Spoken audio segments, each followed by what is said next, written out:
Yo, what's up? Magandang araw mga B. Dahil nag-crave ako sa ginataang alimango, for today's recipe, magluluto ako ng ginataang alimango. Nabili ko to sa palengke, 100 pesos per kilo, may pasobra pa. Pag naluto ito, siguradong taob na naman ng kaldero, damay pati tutong. Nagsalang na ako ng kawali. Ilagay ang mantika,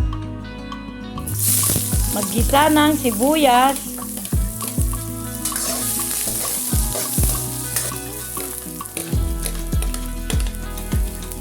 luya, haluin lang ng konti, lagay ang kamatis, haluin ulit,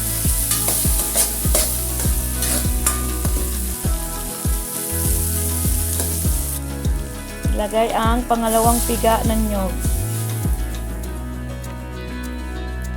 Timplahan ng asin.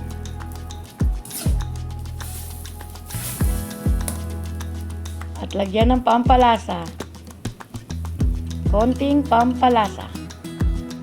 Haluin natin.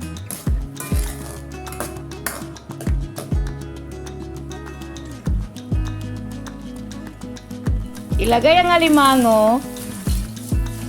Takpan, antayin kumulo. At pagkulo na, ilagay ang unang piga ng niyog. Unang piga na gata. Takpan, antayin natin kumulo. At pagkulo na, maglagay ng konting paminta at ihalo-halo. Haluin lang ng konti.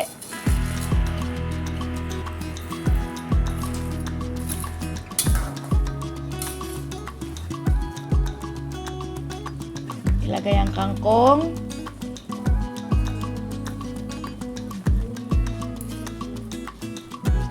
At ang sili.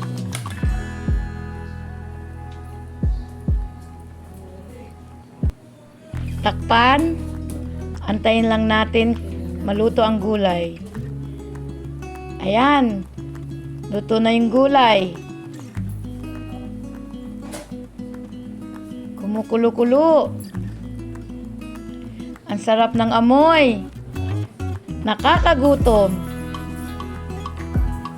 Excited na akong kumain.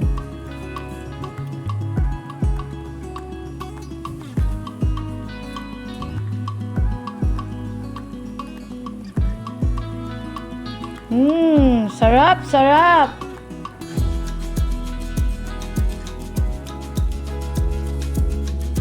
Haluin lang natin ng konti para hindi madurog ang gulay. Konting halo lang.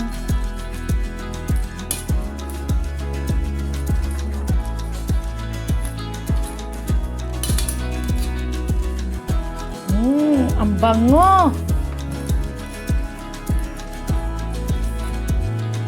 At ayan, ang aking finished product na ginataang alimango. Thank you for watching. Keep safe. God bless. Bye-bye. Kainan na. Yahoo!